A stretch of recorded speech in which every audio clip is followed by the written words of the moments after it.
Welcome back to Curious Now from the Center for Medical Simulation. I'm Jenny Rudolph, an organizational behavior scholar interested in all the hidden things behind what we say and do.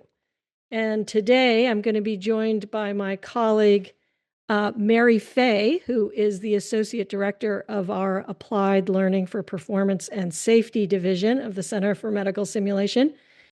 She's also the Chief Innovation Officer at the consulting firm Transformative Teaching. And perhaps most relevant for today, Mary, you are a level 2 CrossFit coach. So welcome. Thanks, Jenny. Thank you for having me. Mary, you and I have spoken many times about the challenges of knowing when to teach, when to coach, and when to debrief. And today we're going to dig into when is it indicated to coach. And I want to kind of start with a little story. You know that sinking feeling you sometimes have as a learner or maybe an athlete where you're pretty sure you just messed something up, like the timing, how you did it. Maybe if you were talking, it was the tone. If you're an athlete, it was the technique. And you're waiting for the coach to like help you get it right and do the next rep better. And instead, you get some comment from them like, so, what do you think happened? Or how do you feel about that? For me, that's like being asked by like a doctor, like, what's wrong with me when I'm there to find out from her what's wrong with me. Mm-hmm. So what I think happens to a lot of us is we want to be an ally as a coach. We want to be on the person's side, but learners need guidance, especially when they're novices. And when we ask sort of ambiguous questions, when somebody actually needs to just be told what to do and how to do it, their skill doesn't improve, but their anxiety might. Mm-hmm. So this episode is all about how do we get ourselves out of that. So, Mary, I want to talk about something that I read recently, a really interesting article that had a title something like Why Minimal Guidance Backfires for Novices. And it was an article by Kirshner, Sweller, and Clark, actually, 20 years ago in 2006. And it basically argued that minimal guidance approaches don't work well for novices because they overload working memory. They can be confusing.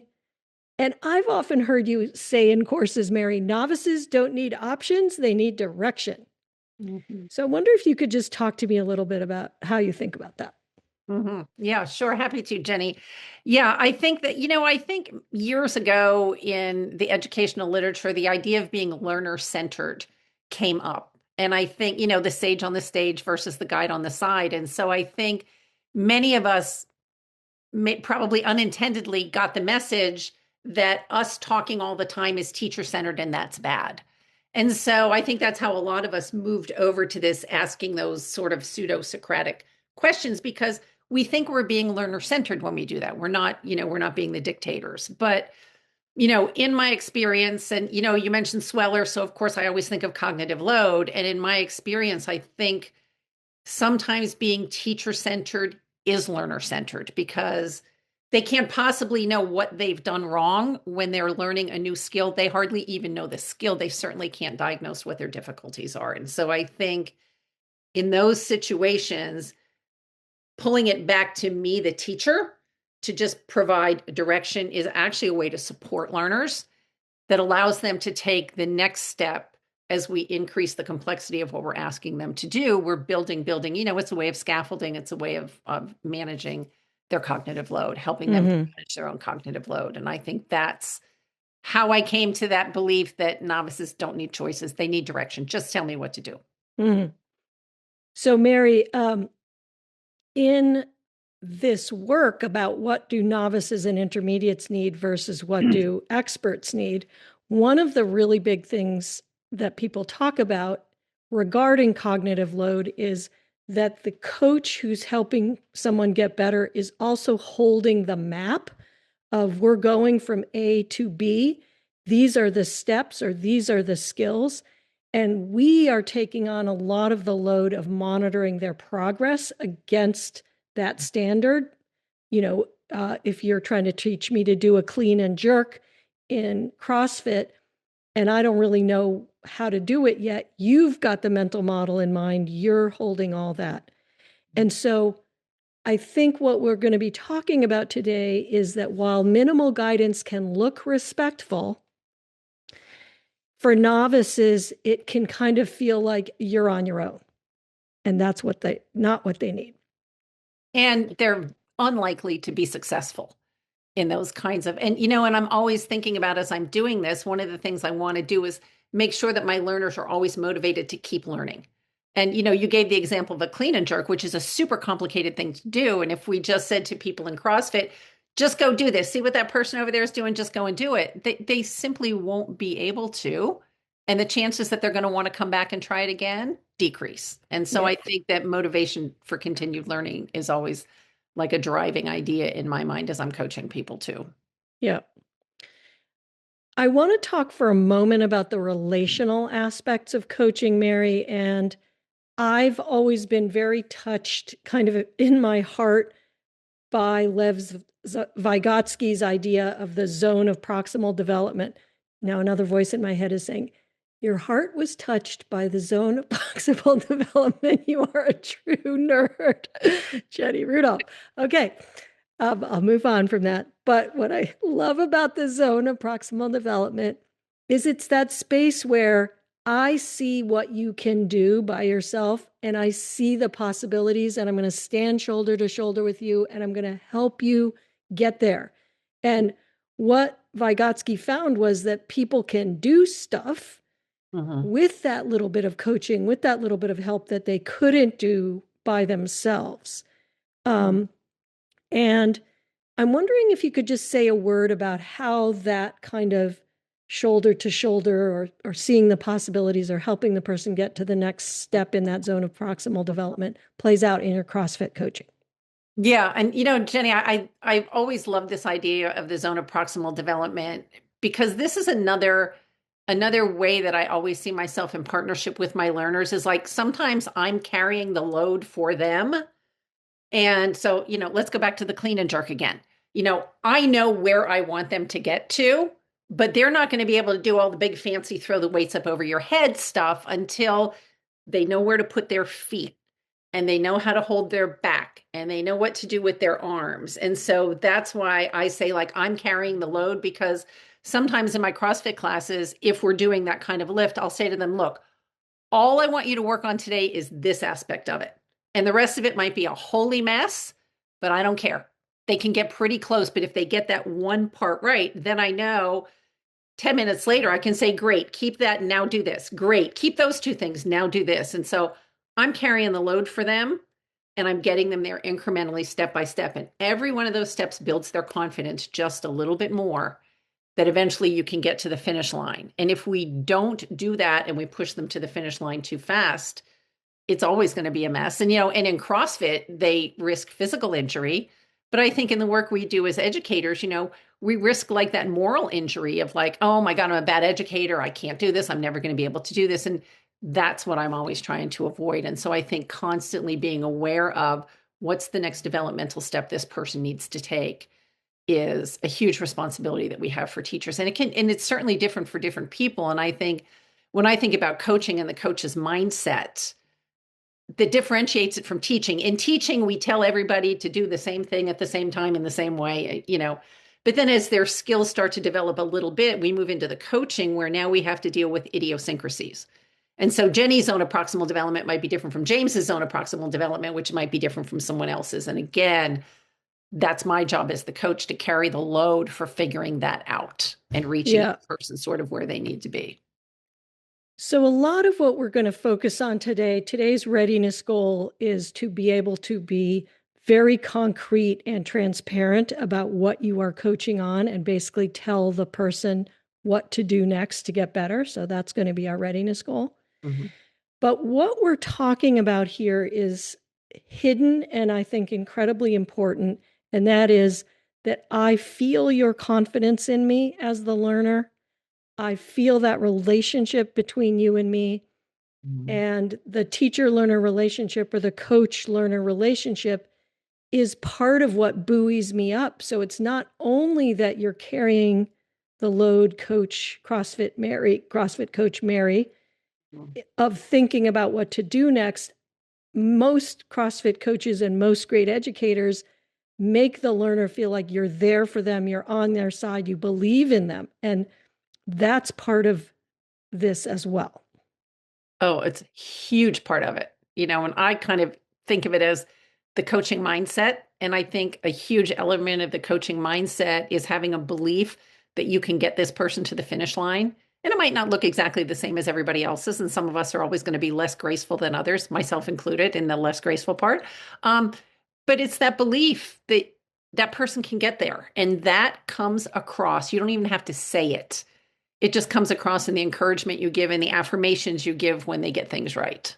And Yep. it's a huge motivator.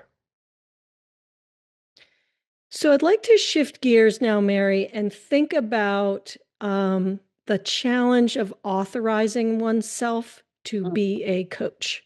mm, Um, as I've worked with simulation educators and healthcare leaders over the years, I've found that one of the biggest shifts for people is moving from a facilitative mindset where I'm here to inquire and find out what's going on with you mm, to a mindset where if I'm your boss, I am entitled and or I may be required to tell you what to do, or if I'm coaching you on something, I need to help you get better.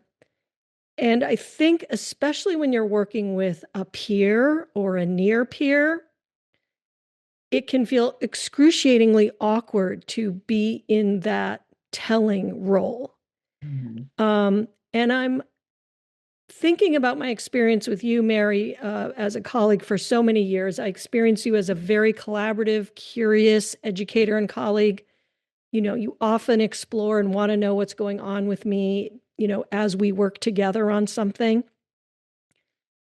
But I also know you to be an awesome coach who can really tell people what to do to get better. And I'm wondering, what do you do? What do you say to yourself? What are the enabling frames that you hold that let you step into that coaching role with some feeling of legitimacy and credibility? mm. Well, I took this course at the Center for Medical Simulation many years ago. And I remember this lady in the course saying the question came up and it was just this like, who am I to tell XYZ person that they're not, doing what a great nurse or great doctor can do? And I remember you saying in that class, if I'm going to call myself a debriefer, then it is my responsibility to have these difficult conversations because if I don't do it, who will? And so part of it in my mind is I see it as kind of, if you believe in the basic assumption, the last part of the basic assumption said, I believe that you're here because you want to get better. So if I believe the basic assumption, then I have an ethical obligation as an educator to do whatever it takes to help this person get better, which is often telling them what they need to do. And so I think part of it is a sense of personal responsibility, but I think another huge part of it is not being secretive about that with your learners and saying to the learners, like, here's where you are in your stage of development. This is what my job is, and I'm going to be telling you the things you need to do to get better. And there's I don't know how it happens, but part of it was when I was in my own PhD program where we have to stop seeing coaching and feedback as criticism. It's not. It's the only path to expertise. And when we can make that flip in our mind of, I'm not criticizing them, I'm helping them, that helped me so much to feel authorized to do whatever needs to be done. And, we have to go back to the basic assumption because I've got it. And this is the coaching mindset. I have to look at this person and go, I believe they can do this. This is a smart, capable person. They're going to be able to do this. My job is to help get them there. So it's, part personal responsibility, part just being transparent about what the relationship is when I meet people and stop seeing feedback as a negative thing. It's not. There's no such thing as bad feedback or negative feedback. There's only good feedback. Mm-hmm. So I just love coming from an identity place, like if not me, who. I think that's very enabling. I love the reframe, Mary, of I'm helping them, I'm not criticizing them. And then maybe what I'd do is just wrap up this part of our conversation about authorizing oneself to say that agreeing with the learners at the beginning of a session, whether it's just a conversation or a formal teaching moment or a formal coaching moment, creating an agreement that you are going to be in that role from time to time. Because I think if you feel like you are doing it without authorization or pre-agreement, it makes it so much more socially awkward. And that's why I think so many of us shy away from it. So having the courage to make that agreement early on, I think is a key part of this. Yeah. Yeah. So Jenny and Mary, I'm hearing that we talked about the authorization for people to do coaching, how you can, authorize yourself that telling people what to do in this moment is what is needed. And I've heard the research and academic background for why it's really important to sometimes just tell people what to do. And we're about to do a little bit of coaching on coaching, like what does the coaching actually look like? But what I'm seeing is that we have a little bit of a gap here, or even a large gap. And the gap is between I'm authorized to do coaching, and here's what the coaching looks like. In that space there is all of this experience that the two of you have and expertise on when is this the right moment to be coaching and diagnosing the situation.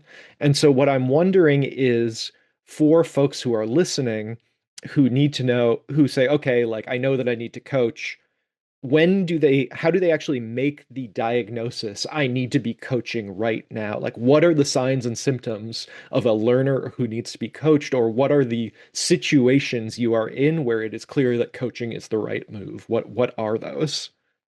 Wow. That is such a good question. What are the signs and symptoms? Okay. You know, when I'm thinking about that, the first thing I always think about is like, how complex is this thing I'm asking them to do? There are certain movements in CrossFit that I know require people to move 4 different body parts in 4 different ways in a short period of time. It's really complicated. I anticipate that in the beginning, there are probably going to be problems with that. Even if I know it's an experienced athlete, I still know just from the complexity of the thing I'm asking them to do. And so I think that's one where I would very early get in there and do some coaching. Like as soon as I see something start to go awry, I'd be like, hold up, let's back up, let's do this thing. So I think it's really the complexity of the thing that I'm asking them to do is one of my first tip-offs that this is probably a coaching moment. Okay, so I've written that down. The task is meaningfully complex. Yes, So that's like right. we're not just asking them to bust out a dance routine. We have to do the steps We step have by to step. do the steps and it's complicated. And I know they're going to be having to think about 3 or 4 things at once. Yeah. And it's complex and it can be disaggregated, and you are going to coach on each individual piece. Yeah. And that's again, there's each individual piece, but I also know the ones that are going to be particularly challenging. So, like, Jenny, think about like you're doing a clean and jerk. Like, how to put your feet in your starting position. That's pretty easy. What's hard is that it's slow pull in the beginning, fast pull, and how you have to land and how you have to move your feet. Like I know that changing speeds on the way up and really punching out overhead, that's the hard part of a snatch. So, yeah. So I know there's multiple parts and I know which parts are the hard parts. And I know that because I'm pulling from my own experience. Like a lot of this is me just remembering back to when I was a novice and what was hard for me. So that plays a lot into being able to anticipate what those complexities are. Okay, so that I think is another one right there. So experience of task difficulty. Um, Yeah, so like lived experience, not yeah, just spectator experience, but lived experience. Yeah. And which brings up again, there's always this idea that you don't have to be a content expert to debrief because you're really facilitating people's metacognition. Coaching, I think, is different.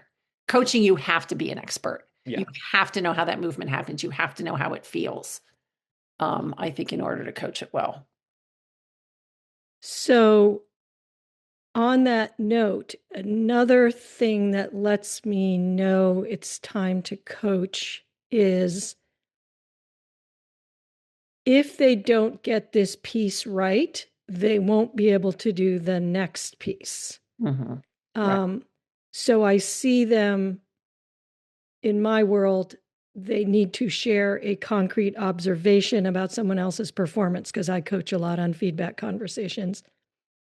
And they share an inference about the behavior that they are meaning to name. Like they say that took a long time, instead of they say that took 10 seconds, which is a long time in this context. Yeah.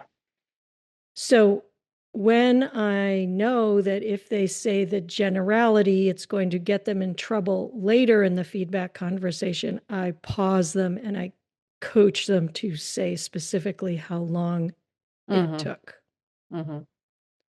So piece A is going to, if piece A is not in place, piece B cannot happen. Right. Right.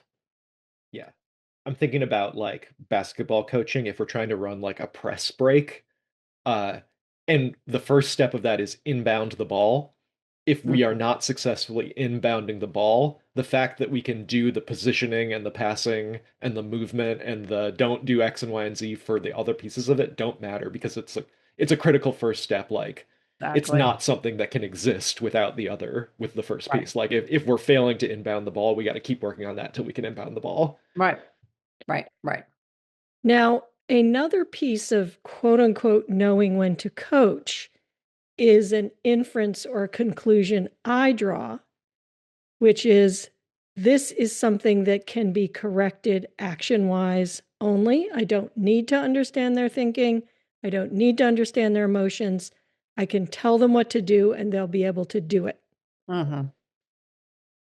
So, Mary, when that assumption fails, I've coached them 2 or 3 times on it and they can't do it, then I know that was a wrong assumption on my part and I do need to find out what they're thinking or feeling. Right. Exactly.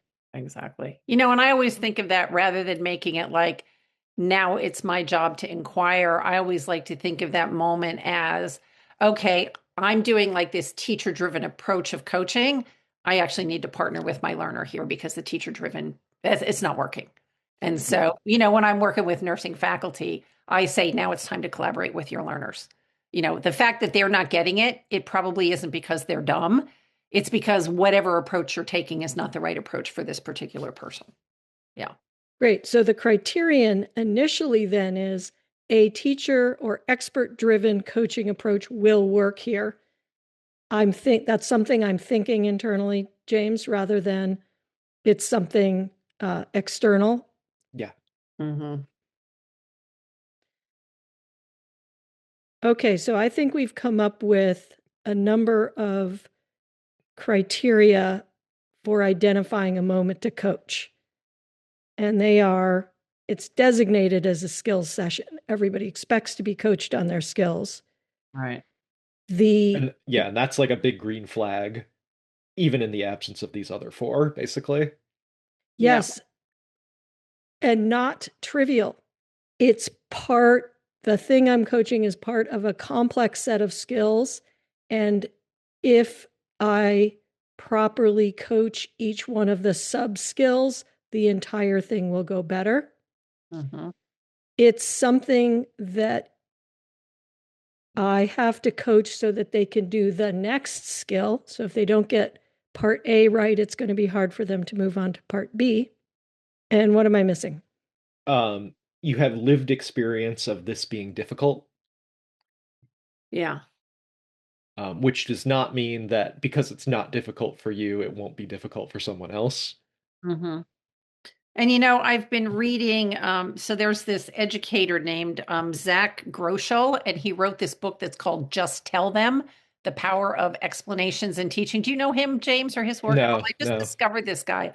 But he correlates all these things with like the neuroscience of teaching and learning. And so as we've been talking about this, a lot of what he talks about of like constantly managing their cognitive load is so important. And I think that's why you coach and not inquire, is to manage their cognitive load. But this idea of like, it's a complex skill and we need to get every step right. Like the equivalent of that in the classroom is chunking information.